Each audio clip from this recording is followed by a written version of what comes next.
All right, welcome back to the channel. So here's the deal. I'm out on this photo trip, right? And I've got big plans. The plan? Bag some absolutely epic astrophotography shots of the Milky Way. The problem? The moon. Big, bright, and obnoxiously parked right next to the shot like that one guy who stands way too close in an empty elevator. Now in a perfect world, I'd plan this around a new moon, but reality? Well, reality laughed in my face. I had to work with what I had, and what I had was a cosmic flashlight lighting up the sky like a Walmart parking lot. So I went out anyway, 2 nights in a row actually. Night 1, semi-success. Night 2, well, hold on, we'll get there. So as you can tell, I'm out here in darkness. I'm doing some astrophotography out in Mammoth. We found this cool vista, and I'm gonna do some long exposures over this jagged mountain, and I think we're gonna see the Milky Way probably within the next half hour to 45 minutes. And we're gonna take some cool astro shots. On night 1, I was fully expecting to come home with 0 usable shots, like absolutely nothing. But to my surprise, some of the results were actually kind of nice. We've been out here, we're in the dark. The moon is not our friend. When you take astro shots, your moon, you definitely need a new moon. But we're making it work. We are getting some decent stuff. It's not the greatest, it's not what I want, but it's good enough. Definitely getting some outline of some Milky Way out there. Absolutely. So we're just messing around, having a good time, taking pictures of him, taking pictures of just whatever, just chilling out, man. So yeah, pretty good stuff. Here's the pictures that I took so far. Hope you enjoy them. Yep, not a bad way to spend a cool California night. Exactly.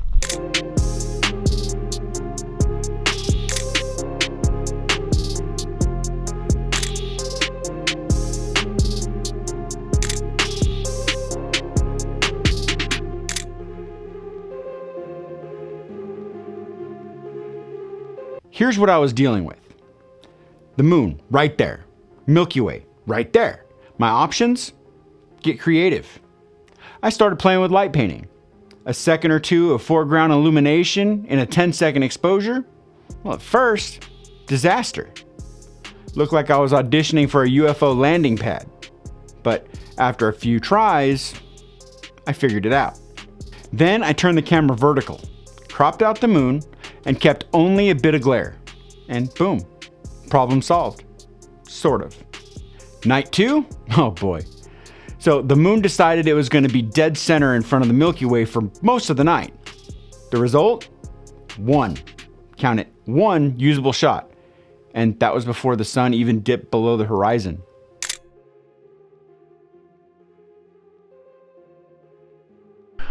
I'm out here again. I'm in Mammoth Lakes, California, and I'm at a place called Sherwin Creek Vista.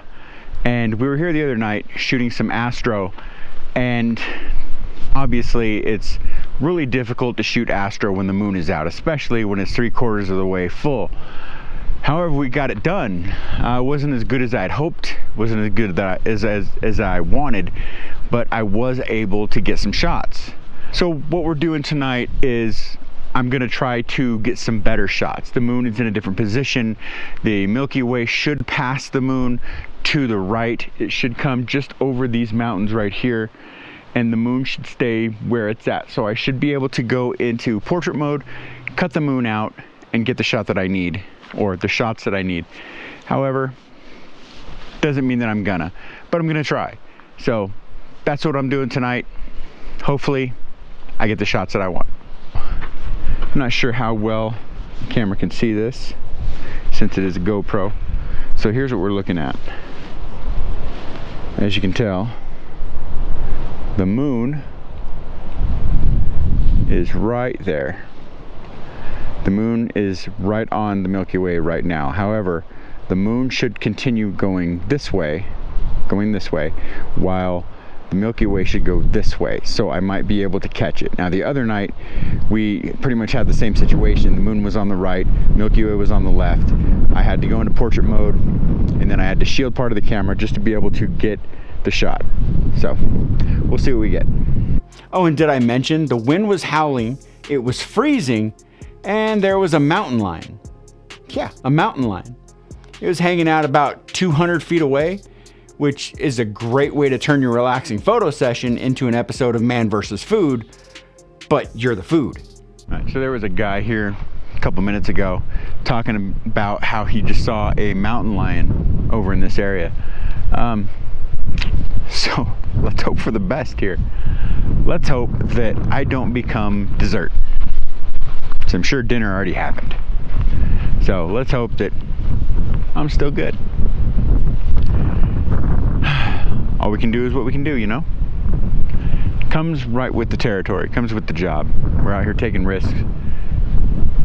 Coming out here at night, expensive gear, different weather conditions, extreme heat, extreme cold, snow, rain, sleet, doesn't matter. We need to get the shot. We're here. Now, normally, like if I was back home, I wouldn't try for this shot. I would know better. I would know, okay, I gotta wait for new moon. But I'm only in Mammoth for 2 more days. I know that we're not gonna get a new moon. We don't get a new moon until, oh God, I think a week from now. So I'm here a week early. So I know that these shots aren't gonna be great. They're not gonna be amazing. But you always just gotta try. Just try to get what you can get. If you can get it, cool. If you can't get it, you tried. You don't fail unless you don't try. I'm gonna try. I tried the other night. I got some pretty good ones. So I'm gonna try again tonight. Mountain lion or not.